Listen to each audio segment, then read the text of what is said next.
Nou vriende, goeiemôre, ons is die Here nog dankbaar dat hy vir ons uitgespaar het en dat die Here nog 'n nuwe dag tot ons lewens toegevoeg het. Nog 'n week is verby en die gebed van my hart is dat u in hierdie week so geleef het dat u die Here welbehaaglik was en dat u ook ander siele na Christus getrek het deur u woorde, deur u dade en deur u optredes. Mag die Here ons gebruik in sy diens en tot sy eer en mag ons die Here verheerlik in alles wat ons doen. Nou vriende, vanmôre se oordeenking kom daar uit die baie besondere en bekende hoofstuk 17 van Johannes. Die evangelie van Johannes, die 17de hoofstuk, dit handel oor die hoëpriesterlike gebed van ons Here Jesus Christus. Nou, u sal onthou, ons het alreeds oor hierdie gebed gepreek by verskeie geleenthede, kosbare waarhede wat opgeteken is in hierdie gebed. Maar vanmôre wil ek 'n bietjie stil staan by hierdie baie besondere gedagte van, is my en jou verlange selfsugtig of opreg? En vriende, dit kom daar uit die 15de vers hier in Johannes 17. Nou in Johannes 17 bid die Here Jesus, hy sê, Vader, ek bid nie dat u hulle uit die wêreld wegneem nie, maar dat u hulle van die bose bewaar. Nou hier praat die Here Jesus in besonder met sy disippels, maar ook met elke kind van die Here wat vandag op hierdie aarde lewe. En die gebed bly een en dieselfde. Jesus bid, Vader, ek bid nie dat u hulle uit die wêreld wegneem nie, maar dat u hulle van die bose sal bewaar. Nou vriende, dit is vir my so interessant hoe ek dink oor hierdie gedeelte en so kort Bybelstudie daaroor gedoen het, dat die meeste van ons sing hierdie liedjie, daar is verlange in my hart na Jesus, daar is verlange in my hart om hom te sien, vir die wêreld is ek moeg, vir die sware stryd en soeg, daar is verlange in my hart na hom. En in die Bybelstudie het baie duidelik na vore gekom, dat die meeste van ons hierdie gebed bid en hierdie lied sing in tye wanneer dit moeilik gaan. Meeste kinders van die Here, wanneer die stryd vel is, wanneer daar siekte is, wanneer daar finansiële uitdagings is, wanneer daar stryd is met sonde, wanneer daar stryd is met mense, met kinders, met omstandighede, dan sê ons baie vinnig en baie maklik, ek bid dat die Here my sal wegneem van hierdie wêreld. Ek is so moeg vir al die sorge en verdriet en al die laste wat my deel is. En dan is die vraag wat ek vir myself moet afvra, is dit nou 'n selfsugtige bede, of is dit opreg bedoel, omdat ek werklik my Here Jesus Christus wil sien? Want u sien vriende, die Here Jesus se gebed is juis, dat ons nie weggeneem sal word uit hierdie wêreld nie, maar dat die Here ons sal gebruik in sy diens en tot sy eer, dat ons met vrugbare arbeid hom sal verheerlik tot op daardie dag, tot op daardie uur, tot op daardie oomblik dat hy ons oproep na sy heerlikheid.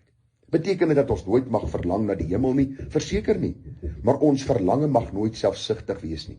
Want vriende, in die tye van voorspoed en in die tye van vreugde en blydskap het ons verlange ewe sterk wees na hierdie heerlikheid en na hierdie plek waar Christus vir ons gaan voorberei en waar hy self is en waar hy vir ons ook in sy heerlikheid wag. En daarom is die gebed van my hart dat u en ek hierdie groot waarheid vanmôre sal raak sien en ter harte sal neem. Hoor wat sê die apostel Paulus daar in Filippense. Nou, u sal onthou dat die gemeente in Filippi geweldige baie stryd beleef het, armoede beleef het. 'n Gemeente wat regtig swaar gehad het, as ons daardie uitdrukking kan gebruik. En nou kom die apostel Paulus en hy skryf hier die brief aan hulle. U weet wat die hooftema van die boek Filippense is die gedagte van blydskap te midde van stryd, blydskap in die Here te midde van uitdagings, te midde van hartseer en pyn en verdriet, dat ons nog steeds sal lewe met daardie wonderlike vooruitsig dat ons in diens van die Here staan op hierdie aarde om hom dan te verheerlik in alles wat ons doen en wat ons sê, dat kosbare siele deur ons getuienis by die kruis sal uitkom. Nou die apostel Paulus wat hierdie brief vanuit die tronk skryf aan hierdie gemeente, sê vir hulle die volgende. Hy sê, want vir my is die lewe Christus en die sterwe wins. Maar as ek in die vlees moet lewe, dan beteken dit vir my vrugbare arbeid, en wat ek sal kies, weet ek nie. Nou baie belangrik, hy sê die eerste plek is sy lewe Christus, en die dag as hy sterwe, of dit nou in 'n tyd sal wees waar hy deur geweldige vervolging of beproewing gaan, of 'n tyd waar hy geweldige voorspoed en blydskap geniet, dit maak nie saak nie, hy sê, vir my is die lewe Christus en die sterwe 'n wins. Hy sê, en in hierdie lewe, moet ek vrugbaar wees vir die Here, daar moet vrugbare arbeid wees. Hy sê, as ek 'n keuse moet hê, om by die Here te wees in die hemel, of op hierdie aarde te wees, weet ek nie wat ek sal kies nie. Want hoor wat sê in vers 23, jy sien, Paulus het iets verstaan van Jesus se gebed in Johannes 17:15, dat ons nie uit die wêreld weggeneem sal word nie, maar dat ons van die bose bewaar sal word. Want hoor wat sê Paulus. Hy sê, want ek word van weerskante gedring. Met ander woorde, ek word gedring om by die Here in die heerlikheid te wees, en ek word gedring om hier op aarde te bly. Hy sê, ek word van weerskante gedring.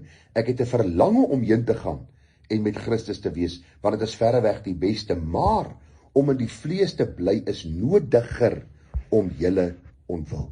Waarom het die Here my en jou nog nie weggeneem nie? Waarom het u en ek nog nie gesterwe nie? Waarom is ons nog nie in die teenwoordigheid van die God wat ons liefhet nie? Vriende, juis omdat die Here ons nog wil gebruik. Hy wil ons gebruik in sy diens en tot sy eer, sonder murmurering, sonder hierdie weerstand in ons hart teenoor die omstandighede waarin ons onsself bevind. Hy wil ons gebruik juis omdat die waarheid van die woord baie duidelik is. En ek lees vir u nou 'n paar verse verder.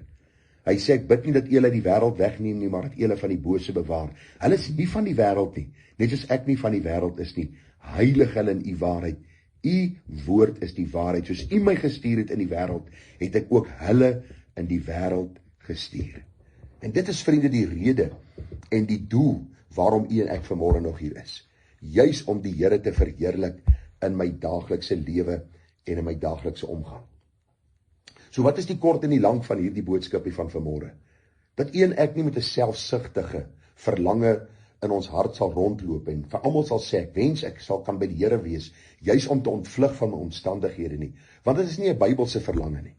Vriende, 'n Bybelse verlange is, Here, ek verlang om by u te wees, om u heerlikheid te sien, om u die skoon roos van Saron in u heerlikheid te aanskou, om uit u mond te hoor, mooi so, goeie en getroue diensknegt. Here, my verlange is om u te sien.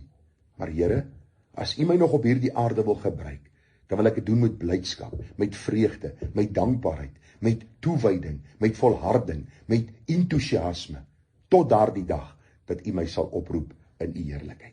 Ja, hierdie drang in ons binneste, vriende, is verseker 'n geweldige groot drang.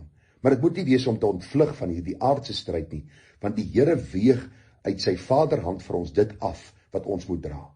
Mag u en my verlange eerbaar wees, edel wees, juis omdat ons Christus wil sien, en mag dit ons motiveer om ons allerbeste te gee vir ons allerhoogste, terwyl ons hier op aarde is.